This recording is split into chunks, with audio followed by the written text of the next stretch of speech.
como saben, la primera vez que predicamos el lugar favorito de Dios ya fue hace algunos años, pero es tremendo como el Señor, a medida que pasa el tiempo, te va renovando, te va refrescando e incluso va añadiendo cosas, palabras, sabiduría dentro del mismo mensaje. Por eso es que para nosotros el discipulado es tan importante, porque es una formación que nos ayuda a hacer raíces más profundas y a madurar mucho más en nuestra fe. Hoy yo voy a estar compartiendo con la iglesia y les doy a ustedes esta primicia. ¿Saben cuando se enamoraron por primera vez? O todos aquí tienen que saberlo, prácticamente todos. Algunas niñas no deberían saber eso todavía. Pero enamorarse por primera vez es como que está uno medio embelesado, diciéndolo más tajantemente, medio idiotizado. Y es ese momento donde uno todo lo ve bien, todo lo ve bonito. O sea, la otra persona puede ser un desastre y para uno es un ángel caído del cielo. Se le soltó al Señor del cielo. Y creo que yo veo en David, en la historia de David, de alguna manera, es que está grabando aquí, pero lo puedo tener aquí. Veo en David de alguna manera esa entrega a Dios en toda temporada. O sea, David estuvo entregado a Dios, incluso cuando cayó en pecado, él reacciona, ¿no? Tiene que ver con esa devoción, ese amor que tiene a él. Me gusta mucho el Salmo 16:8 que dice: siempre tomo en cuenta primero al Señor, nada me hará tambalear, pues Él está a mi lado.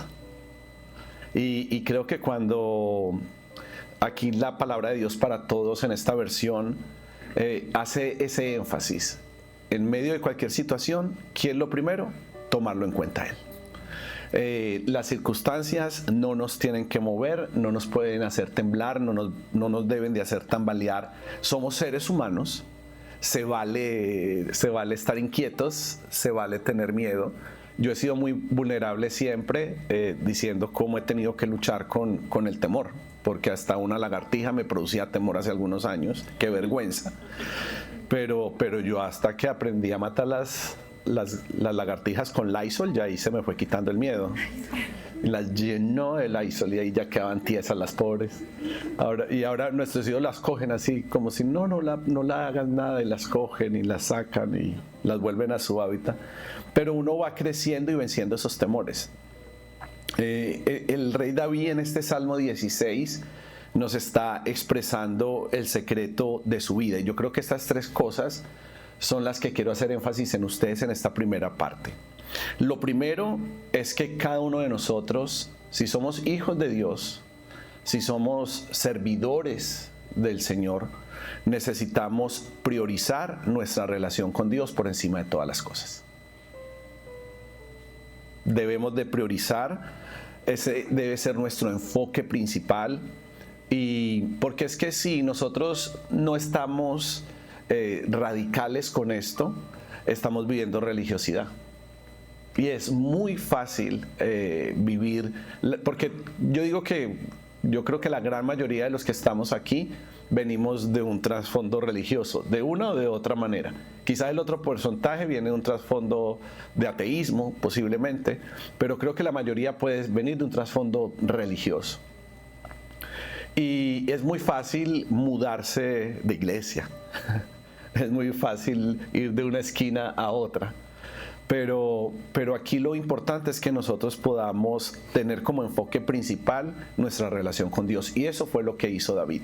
David tenía como enfoque principal su relación con el Señor. Lo segundo es buscar la guía y la presencia de Dios para podernos sentir seguros y confiados. Si nosotros siempre buscamos su guianza, si nosotros siempre buscamos su presencia, su guía y su presencia, eso es lo que nos va a mantener confiados en todo momento. Creo que ese es el lugar más seguro que nosotros debemos de tener. A nosotros no nos debe dar seguridad el sentirnos aliviados, el tener provisión, el que todas las cosas estén bien a nuestro alrededor, porque entonces cuando se enferme uno, hasta ahí le llegó. Cuando hayan desafíos en las finanzas, hasta ahí llegó también esa seguridad. Pero si nosotros buscamos, como David, esa guianza y esa presencia, es el lugar favorito de Dios. ¿Para qué? Para sentirnos seguros y para podernos sentir en confianza. Y lo tercero que nos enseña este Salmo 16:8 es que no debemos dejar que las circunstancias nos dominen o nos controlen. La circunstancia es lo que sucede a nuestro alrededor. Y esas circunstancias pueden tomar autoridad sobre nuestros sentimientos y nos pueden terminar controlando, dominando. Y por eso esa búsqueda de la presencia de Dios nos hace mantener estables y firmes a pesar de cualquier desafío en nuestra vida. Yo sé, en teoría suena fácil, en práctica es cuando se hace realmente todo un desafío, pero yo creo que Dios nos va a llevar a nosotros por diferentes circunstancias donde vamos a tener que aprender estas cosas. Y si nosotros somos sensibles a lo que Dios está haciendo, vamos a ir promoviendo nuestra vida espiritual, pero a medida que uno se vaya quedando en algunas cosas espirituales, va a vivir de prueba en prueba, va a vivir de proceso en proceso. Y ahí es donde tú ves a muchas personas que genuinamente aman a Dios, pero están frustrados porque no lograron pasar algunas de esas pruebas y se termina uno quedando estancado. Y eso no es lo que Dios quiere para nuestras vidas. Dios quiere que nosotros progresemos, y Él quiere que nosotros progresemos de manera integral. Dios, ayer me decía uno de los chicos, no quiero caer en el error de esperar de Dios sus bendiciones. Y entiendo que me lo decía desde un lugar sano, desde un lugar bueno, porque él no quiere que nada sea el objeto de su devoción, ni siquiera una bendición. Y yo le abracé y le dije, Dios quiere verte bien. El deseo del corazón de Dios es vernos bien. Los procesos simplemente terminan siendo estrategias para que seamos acercados a su corazón, para que seamos atraídos. Pero el corazón de Dios es que nos veamos bien. Entonces, prioricemos nuestra relación con el Señor, busquemos su guía y su presencia y no dejemos que las circunstancias nos dominen. Ahí se hace realidad el Salmo 16:8. Siempre tomo en cuenta primero al Señor. Nada me hará tambalear, pues Él está a mi lado. Y me parece que la palabra de Dios siempre nos muestra como un ecosistema donde la presencia del Espíritu Santo está. Y cuando nosotros hacemos parte de ese ecosistema de Dios, por así llamarlo, es un lugar de mucha plenitud para el ser humano. Adán fue puesto ahí en ese Edén, fue puesto en ese lugar especial, en ese lugar de provisión y en ese lugar de deleite. Quiero compartirles la palabra. En Génesis 2, versículo 8 y 9 dice: Luego el Señor Dios plantó un jardín en el Edén, en el oriente, y allí puso al hombre que había formado. El Señor Dios hizo que del suelo creciera toda clase de árboles hermosos, de frutos comestibles y deliciosos. El árbol de la vida se encontraba en medio del jardín, y allí también estaba el árbol del conocimiento del bien y del mal. Creo que la palabra de Dios aquí hace un énfasis directo en que nosotros fuimos creados para pertenecer a ese lugar. Nosotros fuimos creados. Por eso la mayoría de nosotros, o en mi caso particular, cuando yo llegué a la iglesia y empecé a disfrutar de iglesia, empecé a entender iglesia y lo que representa con la presencia de Dios, encontré un lugar ideal para mí, para mi vida espiritual, un lugar de mucho reposo y un lugar de mucho descanso y también un lugar de mucha nutrición. Cuando nosotros estamos en ese lugar, nosotros recibimos dos cosas fundamentales. Primero, de allí podemos abastecernos de todas las cosas que necesitamos de manera natural, y también podemos sustentarnos en ese lugar de todo lo que necesitamos de manera espiritual. Vemos aquí en Génesis 2, dice que Dios plantó árboles hermosos de frutos comestibles y deliciosos. Yo veo ahí provisión. Yo veo ahí lo necesario para subsistir, y no dice que puso cosas de baja calidad. No puso eso. Que iba viste que hay supermercados donde las frutas son de mucha mejor calidad, y otros donde tú las compras y ya las pones en la bolsa y ya están podridas en la bolsa. Las cogiste bien en la bolsa, se perdió la calidad de la fruta. Y entonces uno dice, pero ¿qué estoy comprando? Pues sí, me ahorro aquí, pero termino comprando algo de baja calidad. No, Dios nos entrega todo de la mejor calidad, frutos comestibles y deliciosos. Dice que ese árbol de la vida se encontraba en medio del jardín. Y veo como Dios ha puesto a disposición de nosotros y nos ha otorgado no solamente bendición, también nos ha otorgado vida eterna a través de Jesucristo. En Cristo nosotros encontramos también ese lugar. Y hay una palabra que viene de una traducción hebrea que es Gan. Y esa traducción a mí me impacta mucho, porque también viene y está relacionada con un término persa que se llama pardis. Eso significa parque o parque grande y hermoso. O sea, no solamente es el lugar amplio, sino que es un lugar bonito. Entonces la palabra Edén va mucho más allá de esta traducción, sino que es una adecuación de sonidos hebreos que significa placer o delicia. Y es el lugar donde Dios quiere que nosotros estemos. Un lugar que sea placentero para nosotros. Y también habla de un lugar específico. No está diciendo este es un lugar X, no, está diciendo este es un lugar donde está la plenitud de la presencia de Dios. Y vemos ahí en ese pasaje de Génesis que habla del árbol de la vida como fuente de vida para los hombres, para todos los seres humanos. Y esta es la razón por la cual Dios separa al hombre del árbol después de su caída por causa del pecado, para que pueda empezar todo su plan de restauración de nuestra relación con Él, al lugar ideal, donde el pecado ya no reine y no sea una separación entre nosotros. ¿Por qué tenía que ser así? Porque de no ser así, el ser humano estaría corrupto y viviría eternamente aún en pecado comiendo del árbol. Y Dios es justo y no podía permitir que nosotros continuáramos pecando y comiendo del árbol, sino que tenía que poner el orden correcto. Hay un pasaje en el libro de Juan, en capítulo 4, 14, que habla de esa plenitud ya en el contexto de Cristo, que es el lugar ideal que Dios ha preparado para nosotros. Está en Juan 4:14, pero el que beba del agua que yo doy, nunca más tendrá sed. El agua que le daré brotará dentro de él como un manantial de vida eterna.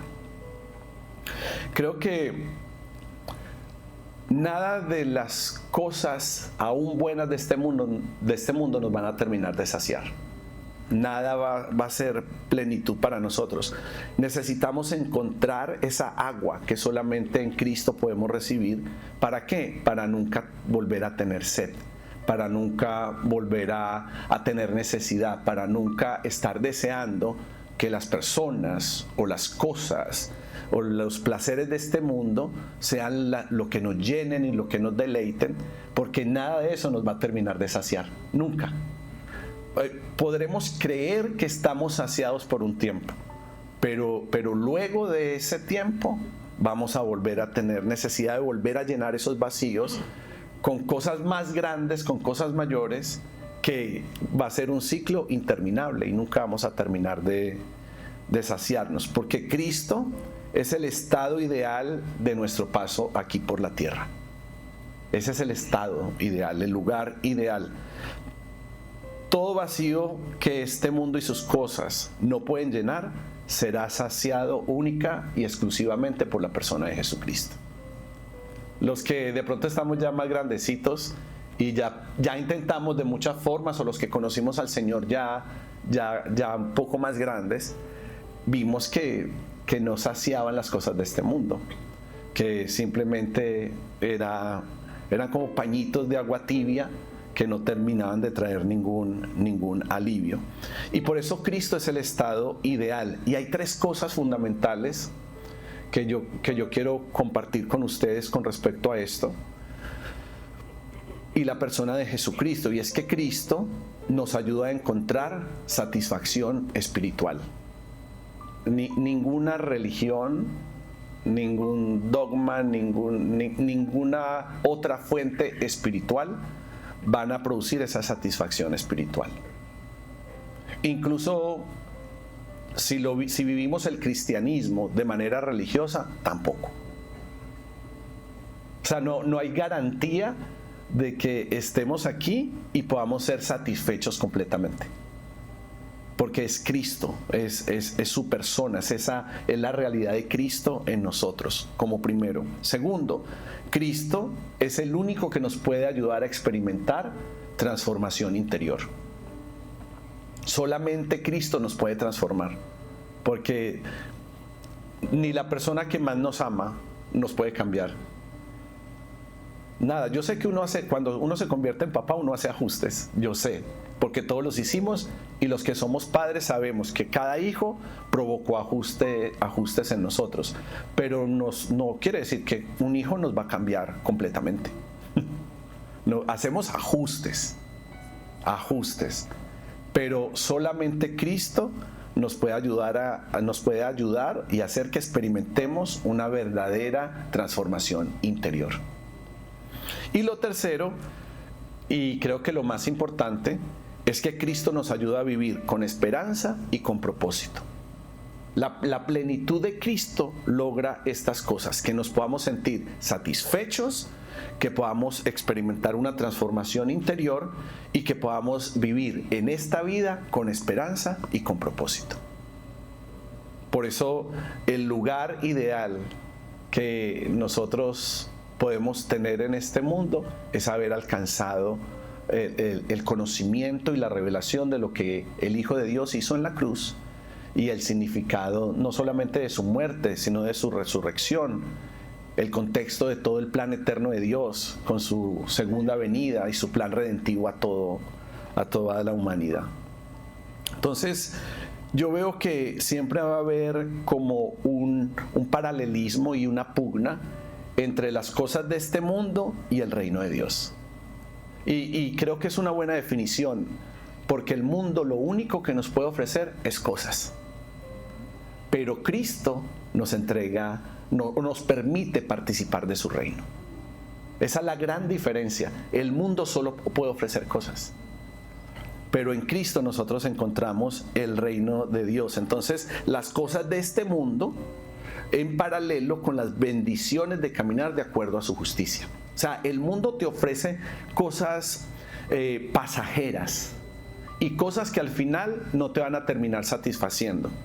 Pero el reino de Dios te ofrece bendiciones por caminar de acuerdo a su justicia.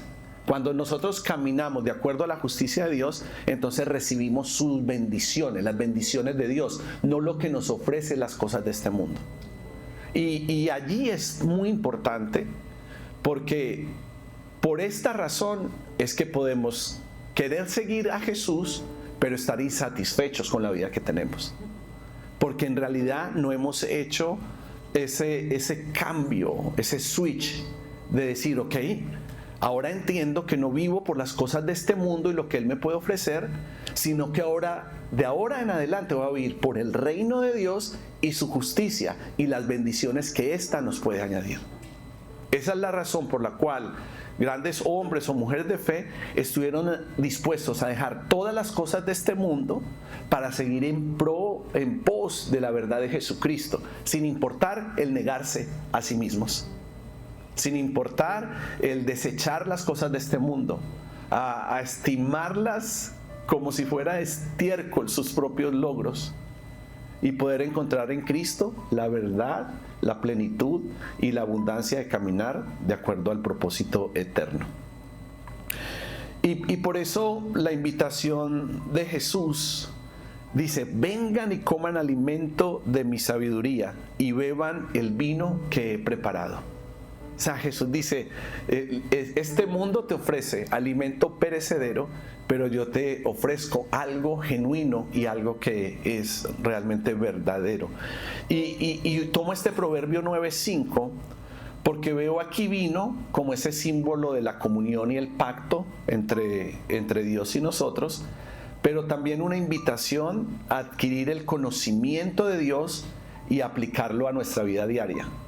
Porque si nosotros no podemos aplicar el conocimiento de Dios a nuestra vida diaria, estamos también viviendo religiosidad. Es que no puede ser una liturgia nuestra relación con Dios.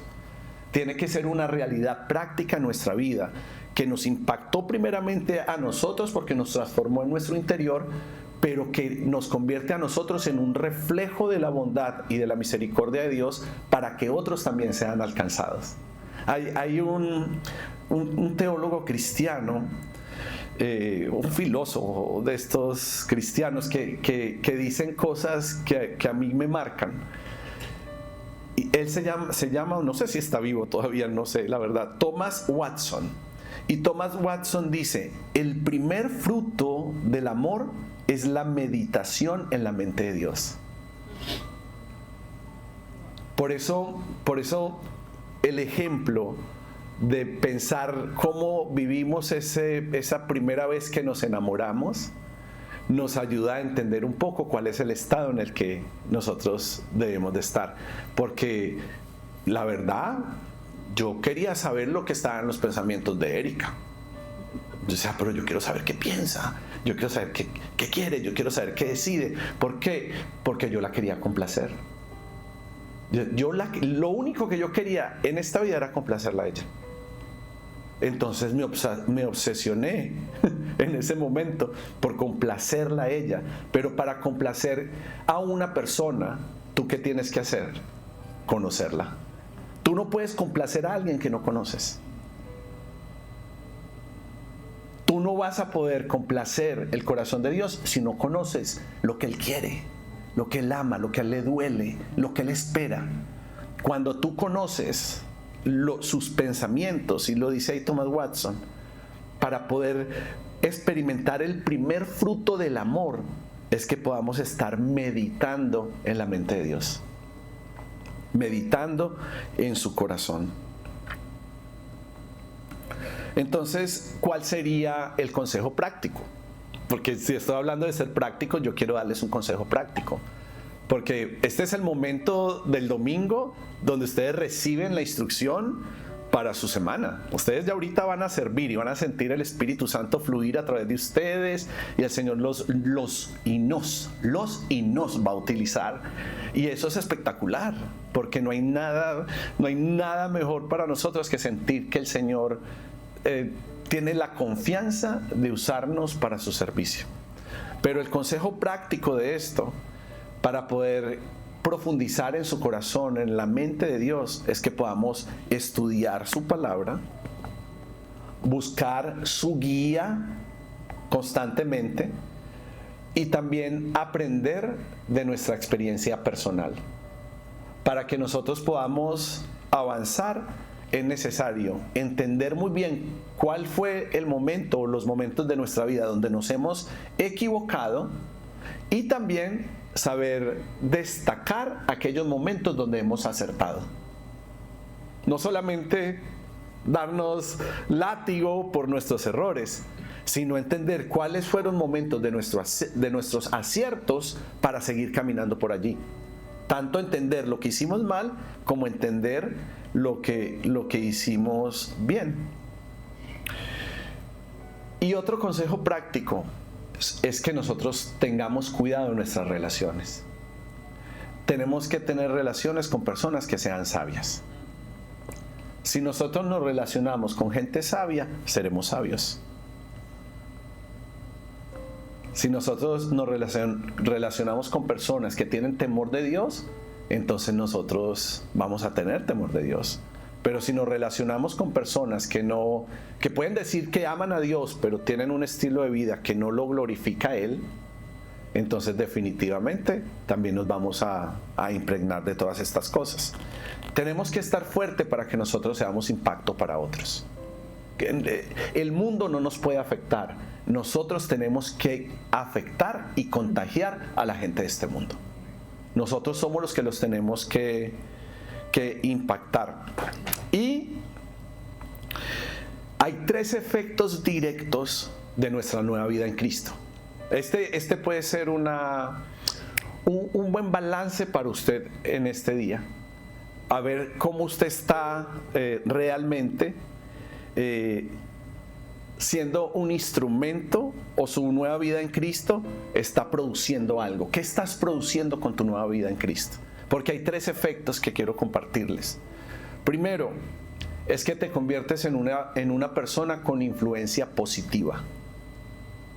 Y hablando en términos de liderazgo, ustedes tienen una influencia positiva al frente de los niños, al frente de los jóvenes, al frente de la congregación.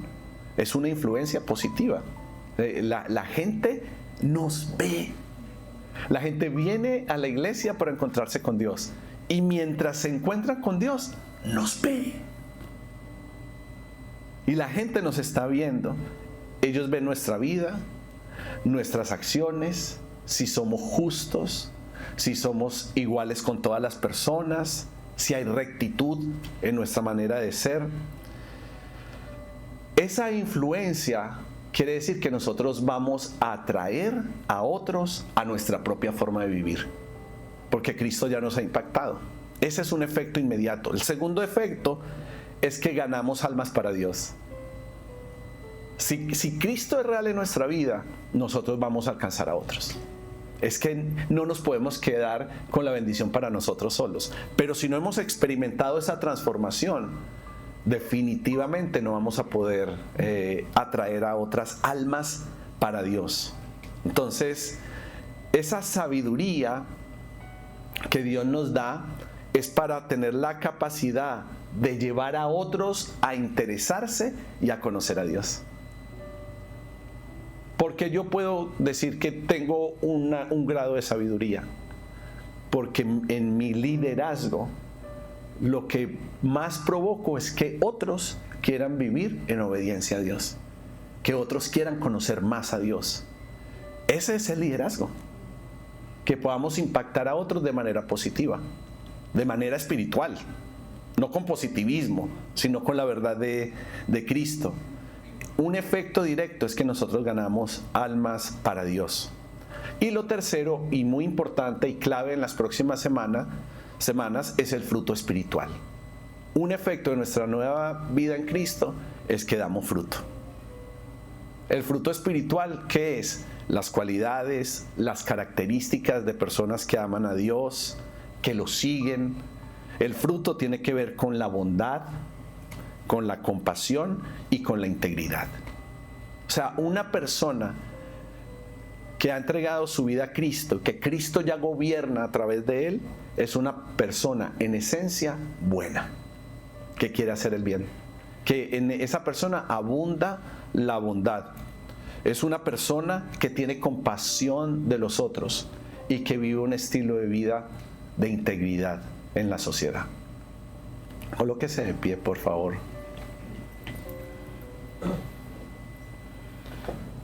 Yo le animo a todos los que están aquí hoy y que vienen con el deseo de servirle al Señor, que es algo que solamente el Espíritu Santo puede hacer en nosotros. Él pone en nosotros ese querer como el hacer. Yo le pido que usted sea el mayor guardián de su corazón. Guarden su corazón por sobre todas las cosas. Nadie le va a guardar su corazón. O sea, yo amo profundamente a mi esposa, ustedes lo saben, pero yo no puedo guardar el corazón de Eri. Ella tiene que guardar su propio corazón. Ella es la responsable. Yo no puedo guardar tu corazón, porque yo soy un guía espiritual, soy un pastor humano, pero yo no soy llamado a guardar tu corazón. Esa no es mi responsabilidad.